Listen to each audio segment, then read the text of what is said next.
I was selling old books on an app, but I messed up the price and accidentally added a few extra zeros. A second later, a notification popped up. Your item has been sold for $1.8 million. Stunned, I contacted the buyer to ask him to request a refund. Then I realized who he was, Thomas Thorne, the heir to a Manhattan empire. His message back was filled with grief. Do you have anything else of hers? Of Zoe's? I'll pay any price. She was my late wife. While moving, I was cleaning out my bookshelf and found a huge stack of old college textbooks. On the principle of not letting a single penny go to waste, I snapped a photo and listed them on a second-hand app for $180. My boyfriend, Alan, laughed, telling me I was desperate for cash. They've updated the curriculum a dozen times since we graduated. Those are basically just recycling. You'd be lucky to get $18, let alone $180. Who's gonna buy that? My youth is priceless. I shot back. I'm not selling it cheap. Truthfully, I didn't have high hopes. I'd been out of college for 7 years, which meant these books were from a decade ago. He was right. They were probably only good for scrap paper. But then, less than 3 minutes later, my phone buzzed with a notification. The item had been sold. I was ecstatic. I opened the app, my heart pounding. The next thing I saw made me rub my eyes so hard I thought they'd pop out. Sold for $1.8 million?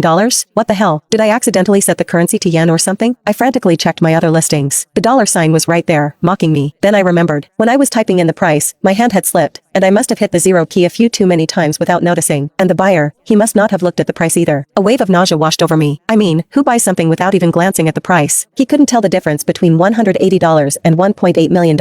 And how does someone that clueless still have $1.8 million sitting in their bank account? This was just too much. I clenched my fists, took a couple of deep breaths to calm my racing heart, and opened the chat window. I sent the buyer a polite smiley face. Hi, so sorry, I made a mistake with the price. Could you please request a refund? He replied instantly. A mistake? What do you mean? You think it's too little? Name your price. I stared at the message. Had the world gone insane? Or had the dollar suddenly become worthless? How could I possibly think $1.8 million was too little? Was this guy even speaking English? I clicked on his profile. The avatar was blank, but his username was 3 words that made my heart stop. Thomas Thorne. My pulse immediately went into overdrive. Thomas Thorne, the infamous heir to a Manhattan empire. A man so wealthy and handsome he was practically a national treasure. It wasn't just family money, either. He was brilliant in his own right, having founded a tech company a few years back that went public within a year. At the product launch, he'd stood on stage in a sharp black suit, all long legs and chiseled, icy features, driving the audience wild. People were screaming for him to ditch business and become a movie star. If it was him, then the crazy price suddenly made a twisted kind of sense. Moguls like him operate on a different financial plane. I typed back, my fingers trembling with reverence. Mr. Thorne, I genuinely listed the price incorrectly. Thomas, what was the original price? And do you have anything else that belonged to Zoe? I'll buy everything of hers. You can name whatever price you want. I stared at the screen, reading his words over and over for 3 solid minutes. Zoe is me. I am Zoe. But how did that make sense? How could the Thomas Thorne possibly know me? He was a titan of industry, a prince of New York. I was just a nobody from Boston, grinding away at a 9 to 5. Our worlds couldn't be further apart. When I didn't reply, a voice message came through. I'm sorry. I got a little carried away. I hope I didn't frighten you. He paused, and when he spoke again, his voice was heavy with a sorrow that felt gut-wrenchingly real. Zoe was my late wife. Anything that was hers, it means everything to me.